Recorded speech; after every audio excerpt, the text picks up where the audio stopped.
শ্রী পরমাত্মনে নমঃ। শ্রী গুরু মহারাজের শ্রীচরণ কমলে জানাই আমার শতকোটি প্রণাম। এ জগৎ সংসারে সাধু মহাপুরুষ না হলে কে জীবন দান করত?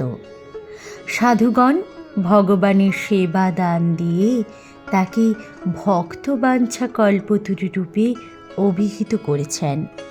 এই কবিতায় স্বয়ং কৃষ্ণ উদ্ধবকে সাধুদের প্রসঙ্গে বর্ণনা করেছেন। শুরু করছি পরমহংস জ্ঞানানন্দ মহারাজ রচিত গিরিনির্ঝর কাব্যগ্রন্থের অন্তর্গত প্রথম খণ্ডের হর্ষ বিভাগের ৩য় নম্বর কবিতা ঊর্ধ্ববের প্রতি। ঊর্ধ্ববের প্রতি কহিলেন ভগবান, সাধু নাহি হলে এ অধরা মণ্ডলে কে দিত জীবনদান?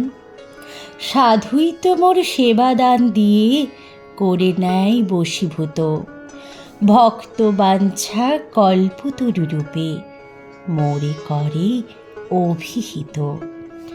মোর তরে সাধু তপ করি চিত্ত করিয়া শুদ্ধ, আত্মরাজ্য অধিকারার্থে করই ধর্মযুদ্ধ।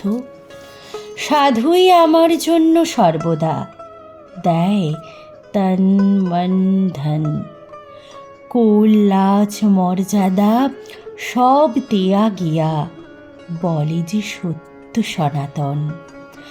আজন্মা হয়েও সাধু প্রেম বশে জন্মিয়া তার ঘরে, মাতা পিতা বলি সম্ভাষণ করে প্রেম ভরি অন্তরে।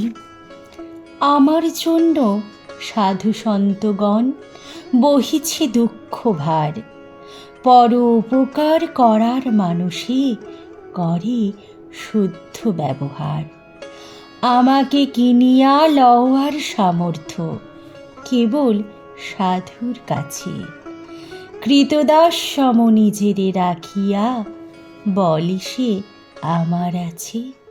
হরি ওম তৎসৎ।